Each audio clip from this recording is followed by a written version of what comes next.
permintaan pasti semakin banyak, lalu harga semakin naik, pasti naik gitu. Itu kan hukum pasar. Jadi contoh sekali lagi ya, di pasar kalau ada barang yang suplainya sedikit, itu diburu orang ya, dan barangnya sangat dibutuhkan sekali, maka pasti ada di situ akan terjadi penawaran. Jadi ada yang ingin mencari barang tersebut karena sudah habis, maka di situ akan berlaku hukum pasar, yaitu tawar menawar harga. Yang jelas para pencari barang itu mereka akan menawarkan dengan harga yang sangat tinggi. Nah, pada saat itu kita sangat membutuhkan barang itu, maka kita harus membeli dengan harga yang sangat mahal. Ya, karena apa? Kita harus dapat barang itu. Sama seperti di yuan koin. Kenapa? Karena yuan koin nanti kegunaannya banyak.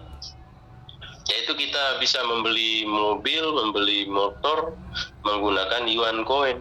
Ya, di dealer-dealer nanti itu pasti ada yang akan membeli menjual motor, tetapi kita yang membeli menggunakan yuan koin, Bitcoin, Ethereum, BNB dan sebagainya. Mungkin salah satunya yuan koin yang sangat mudah karena apa? Nominalnya sangat sedikit ya saat ini ya.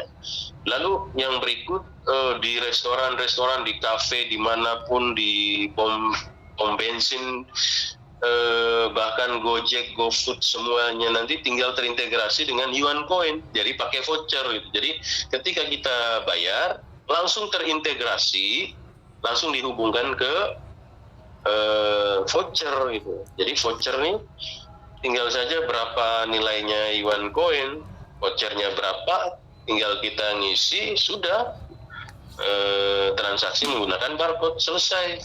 Seperti itu. Banyak sekali kegunaan nanti. Mungkin untuk bayar pajak lah, untuk bayar zakat lah, semua. Karena Bitcoin sekarang itu dipakai untuk membayar zakat di Malaysia, di Arab, di Dubai, di Qatar, hampir di semua negara-negara yang Muslim ya. Itu sekarang menggunakan Bitcoin untuk membayar zakat dan lain-lain gitu. Jadi kita itu sudah hidup di era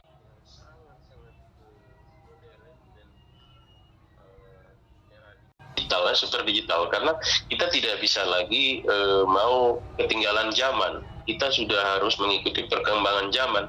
Suka tidak suka, kita harus maju gitu. Harus bisa mengikuti perkembangan zaman. Kalau enggak, kita ditendang, ya, kita dikucilkan.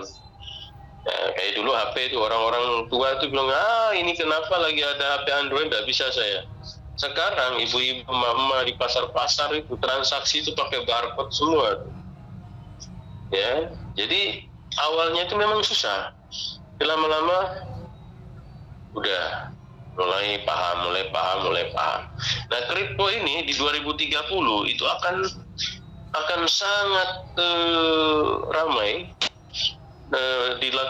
Melakukan transaksi menggunakan kripto itu di mana-mana nanti, di lorong-lorong pun pakai kripto nanti, itu bayar apapun, transaksi apapun itu pakai kripto. Hari ini memang kita masih jarang mendengarkan, tapi jangan kaget nanti ya, 2030 kurang lebih 5 tahun lagi kripto ini sudah seperti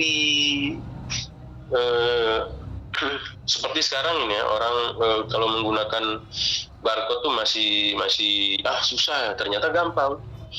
Nah, begitu pula nanti di tahun 2030 ini. Nah, bagi kita yang sudah ya berumur rentan seperti sekarang ya, kita juga yang jelas kita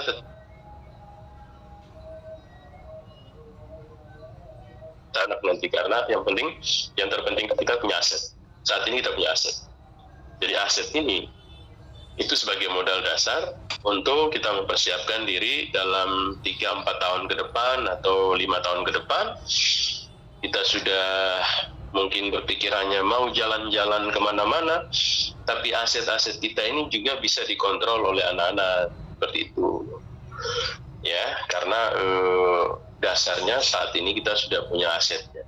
Jadi bagi yang belum memiliki aset sesuai dengan target, ya saat ini sudah waktunya untuk perbanyakkan aset, karena Yuan Coin hanya 30 bulan lagi sudah selesai masuk market, dan di market nanti ya pasti banyak yang menyesal karena kenapa saat ini, waktu itu kenapa saya ada dana, saya nggak mau perbanyakkan aset saya. Nah, pada saat di market harga sudah jutaan rupiah per satu koin seperti Bitcoin, susah kita dapat sekarang.